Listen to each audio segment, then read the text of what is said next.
அதிர்ஷ்டம் ஜோதிட ராசி நேயர்கள் அனைவருக்கும் செந்தில் பாபுவின் வணக்கம். இந்த வருடத்திற்கான குரு பயிற்சி பலன்களை பார்க்க போகின்றோம். சித்திரை மாதம் 28ஆம் தேதி, மே மாதத்திற்கு 11ஆம் தேதி ஞாயிற்றுக்கிழமை பகல் 1:19 குரு பகவான் ரிஷப ராசி மிருகசீரிஷ நட்சத்திரம் 2ஆம் பாதத்தில் இருந்து மிருகசீரிஷ நட்சத்திரம் 3ஆம் பாதம் மிதுன ராசியில் பிரவேசம் செய்கிறார். இனி ராசிகளுக்கான பலன்கள். மாமன் காரகரான புதனை ராசி அதிபதியாக கொண்ட கன்னிராசி என்பவர்கள் தங்களது ராசிக்கு பாக்கியஸ்தானத்தில் இருந்த குரு பகவான் தற்பொழுது தொழில் ஸ்தானத்திற்கு இடப்பெயர்ச்சி ஆவது அவ்வளவு சிறப்பு அல்ல. 10ஆம் இடம் என்பது குரு பலமோ அல்லது பார்வையோ இருக்கின்ற இடமாக இல்லாததால் நல்ல பலன்கள் கிடைப்பதில் சிறு தாமதங்கள் நிகழும். 10இல் குரு பகவான் பதவியை பறித்து விடுவாரோ என்ற பயம் வேண்டாம். செய்யும் தொழில் அல்லது வேலையில் மாற்றங்கள் நிகழும். வேலையில் கவனமும் நிதானமும் அவசியம். உயர் அதிகாரிகளை பகைத்து கொள்ள வேண்டாம். அவைகள் சிக்கல்களுக்கு வழிவகை செய்துவிடும். சில கன்னிராசி அன்பர்களுக்கு தடைப்பட்ட தொழில்கள் ஆரம்பம் ஆகும். நல்ல பணவரவும் பொருள் வரவும் இருக்கும். தடைப்பட்ட திருமண பேச்சுக்களும் ஆரம்பித்து திருமண ஏற்பாடுகளும் நடைபெறும். தாங்கள் எதிர்பார்க்காத ஒரு புதிய வாய்ப்பு தங்களை தேடி வரும். பூர்வீக சொத்தில் பிரச்சனைகள் இருந்து வந்தால் அவைகளும் நல்ல விதமாக முடிவிற்கு வரும். குரு பகவான் தனது 5ஆம் பார்வையாக தங்களது ராசிக்கு 2ஆம் இடமான தனம் குடும்பம் வாக்குஸ்தானத்தையும் 7ஆம் பார்வையாக தங்களது ராசிக்கு 4ஆம் இடமான தாய் வீடு வண்டி வாகனம் மற்றும் உயர்கல்வி ஸ்தானத்தையும் 9ஆம் பார்வையாக தங்களது ராசிக்கு 6ஆம் இடமான ருணரோக சத்துருஸ்தானத்தையும் பார்க்கின்றார். இதனால் தங்களுக்கு ஏராளமான பொருள் வரவும் தனவரவும் ஏற்படும். வாழ்க்கையில் முன்னேறுவதற்கான நல்ல அடித்தளத்தை அமைத்து கொடுக்கின்றார். ராசிக்கு 2ஆம் இடத்தை குரு பகவான் பார்ப்பதால் தங்களுக்கு லாபங்களும் வரவும் அதிகரிக்கும். எந்த அளவிற்கு செலவு ஏற்படுகின்றதோ அந்த அளவிற்கு வருமானத்தை குரு பகவான் கொடுப்பார். குடும்பஸ்தானமாகவும் உள்ளதால் குடும்பத்தில் நிம்மதியுடன் கூடிய மகிழ்ச்சிகள் நிறைந்து காணப்படும். ராசிக்கு 4ஆம் இடம் என்பது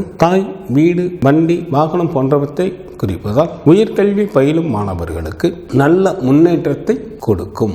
நல்ல மதிப்பெண்களை பெறுவீர்கள். படிப்பில் நாட்டமும் அதிகரிக்கும்.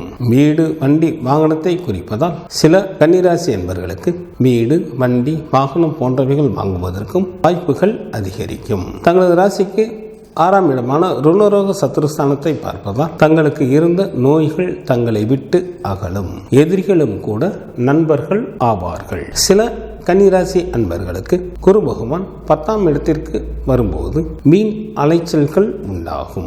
ஏதாவது ஒரு வகையில் அவர்கள் மேற்கொள்ளும் காரியங்களில் சிறு சிறு இடையூறுகள் வந்து கொண்டே இருக்கும். பண விஷயத்தில் யாருக்கும் ஜாமீன் கொடுக்க வேண்டாம். 10இல் குரு பதவிக்கு இடர் என ஜோதிட பழமொழி உண்டு.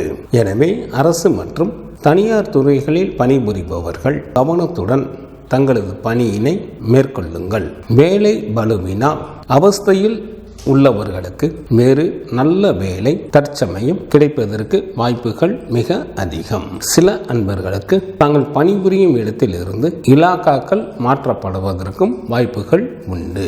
சில அன்பர்களுக்கு இடமாற்றமும் நிகழும். பெண்களுக்கு தாங்கள் தொட்டதெல்லாம் பொன்னாகக்கூடிய காலமாக உள்ளது. இதனை தாங்கள் நல்ல முறையில் பயன்படுத்தி கொண்டு தங்களது வாழ்க்கையில் முன்னேறுவதற்கான அனைத்து வகையான முயற்சிகளையும் மேற்கொள்ளுங்கள். குடும்பத்தில் உற்சாகம் அதிகரித்து காணப்படும். திருச்செந்தூரில் இருக்கக்கூடிய முருகப்பெருமானை சஷ்டி தினத்தில் சென்று வழிபாடு செய்து வர நல்ல முன்னேற்றமான வாய்ப்புகளும் உதவிகளும் கிடைக்க பெறுவீர்கள். திண்டிவனத்திற்கு அருகே உள்ள மயிலம் ஸ்தலத்தில் அருள்பாலிக்கும் முருகப்பெருமானை சஷ்டி தினத்தில் தீபமேற்றி வழிபட்டு வர வாழ்வில் நன்கு உயர்வு பெறுவீர்கள். வியாழன் கிரகம்தான் தேவர்களின் குரு என்று அழைக்கப்படுகிறார். குரு பகவான் ஒரு ராசியிலிருந்து மற்றொரு ராசிக்கு பெயர்ச்சியாவதற்கு 1 வருடம் எடுத்துக்கொள்வார். குரு பகவான் தான் இருக்கும் வீட்டில் இருந்து 5, 7 மற்றும் 9ஆம் இடங்களை பார்க்கின்றார். இவர் செல்வத்துக்கு அதிபதி ஆகையால் ஒருவரது வாழ்க்கையில் முன்னேற்றத்திற்கும் வளர்ச்சிக்கும் செல்வம் சேர்வதற்கும் முக்கிய காரணமாக விளங்குகின்றார். குரு பகவானுக்கு புத்திரகாரகன் என்ற பெயரும் உண்டு. ஒரு ஜாதகருக்கு புத்திர பிராப்தி உண்டாவதற்கு அவரது ஜாதகத்தில் குரு பலம் குறையாமல் இருக்க வேண்டும். கல்வி, வேலை, திருமணம், புத்திர பாக்கியம் போன்றவை நல்ல முறையில் கிடைக்க குரு பகவானின் அருள் அவசியம். எனவேதான் நவகிரகங்களில் குரு பெயர்ச்சி எப்படி இருக்கிறது என பலரும் எதிர்பார்க்கிறார்கள். குரு பகவான் கோச்சாரப்படி 2, 5, 7, 9 மற்றும் 11ஆம் இடங்களில் சஞ்சாரம் செய்யும் பொழுது நன்மை செய்யும் என ஜோதிட சாஸ்திரத்தில் கூறப்பட்டு உள்ளது. நிகழப்போகும் குரு பயிற்சியால் எந்த ராசிக்காரர்களுக்கு எந்த இடத்தில் குரு அமர்கிறார், எந்தெந்த இடங்களில் பார்வையிடப் போகிறார், அதன் மூலமாக என்ன மாதிரியான பலன்கள் நடக்கப் போகிறது என நாம் பார்க்கலாம். 2ஆம் வீட்டில் குரு பகவான் அமரும் போது நல்ல பண வரவினை தருகின்றார். 5ஆம் வீட்டில் குரு பகவான் அமரும் போது தனலாபம், புத்திர லாபம், புத்திர பாக்கியம் போன்றவற்றை வழங்குகின்றார். 7ஆம் வீட்டில் குரு பகவான் அமரும் போது சமுதாயத்தில் மதிப்பு, மரியாதை மற்றும் செல்வாக்கினையும் நல்ல தனவரவையும் உண்டு பண்ணுகின்றார். 9ஆம் வீட்டில் குரு பகவான் அமரும் போது குடும்பத்தில் மனைவி மக்களுடன் இணைந்த நல்ல மகிழ்ச்சிகரமான வாழ்க்கையினை தருகின்றார் மற்றும் நல்ல பொருள் வரவையும் தனவரவையும் ஏற்படுத்தி கொடுக்கின்றார். 11ஆம் வீட்டில் குரு பகவான் அமரும் போது நல்ல லாபத்தையும் தாங்கள் நினைத்தவைகளை நிறைவேற்றுவதற்கு உண்டான காலத்தையும் உருவாக்கி கொடுக்கின்றார். 7 இடங்களில் கோச்சார குருவினால் சுமாரான பலன்களே நடைபெறும். அவைகள் முறையே ஜென்ம ராசி, ராசிக்கு 3, 4, 6, 8, 10 மற்றும் 12ஆம் வீடுகளில் குரு பகவான் சஞ்சாரம் செய்யும் போது அசுப பலன்களை தருவார் என ஜோதிட சாஸ்திரத்தில் கூறப்பட்டுள்ளது.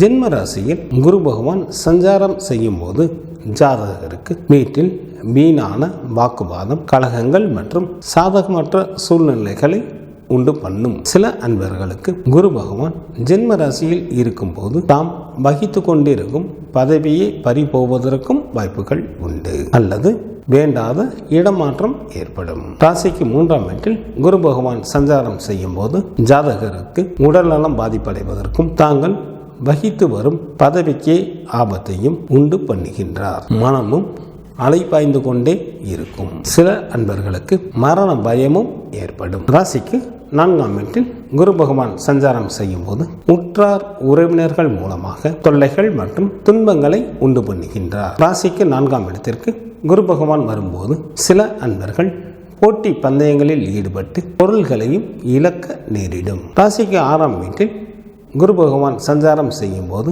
பெரும்பாலும் உடல்நல பாதிப்புகளையே உண்டு பண்ணுகின்றார். ராசிக்கு 6ஆம் இடத்திற்கு குரு பகவான் வரும்போது சில அன்பர்களுக்கு செய்யாத தவறுக்காகவும் தண்டனைகளை அனுபவிக்க வேண்டிய சூழ்நிலைகள் ஏற்படும். ராசிக்கு 8ஆம் வீட்டில் குரு பகவான் சஞ்சாரம் செய்யும் போது மரணத்திற்கு நிகரான கஷ்டங்களை கொடுக்கின்றார். ராசிக்கு 8ஆம் இடத்தில் குரு பகவான் வரும்போது சில அன்பர்களுக்கு தான் வகித்து வரக்கூடிய பதவிகள் பறிபோவதற்கும் வாய்ப்புகள் உண்டு. ராசிக்கு 10ஆம் இடத்திற்கு குரு பகவான் சஞ்சாரம் செய்யும் போது பதவியை பறந்து போக செய்து விடுகின்றார். மன கஷ்டம் மற்றும் பண கஷ்டத்தையும் உண்டு பண்ணுகின்றார். ராசிக்கு 10ஆம் இடத்திற்கு குரு பகவான் வரும்போது சில அன்பர்கள் தங்களது தவறான செய்கையால் பதவி, அந்தஸ்து போன்றவற்றை பறிபோக செய்து வறுமை நிலைக்கும் சென்று விடுகிறார்கள்.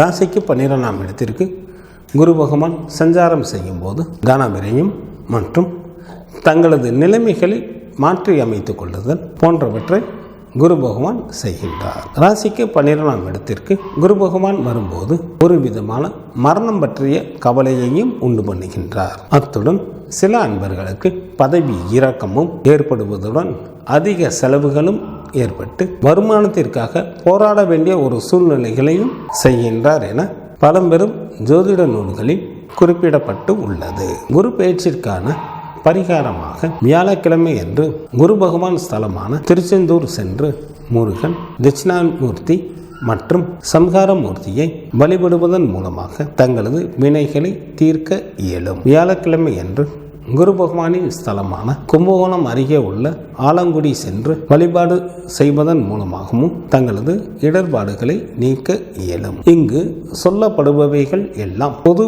பலன்களே. பொது பலன்களான இவற்றில் தங்களது ஜாதகத்தில் நடைபெற்று வரும் தசை புத்திகளுக்கு ஏற்ப மாற்றம் நிகழும் என்பதையும் நினைவில் வைத்துக் கொள்ளுங்கள்.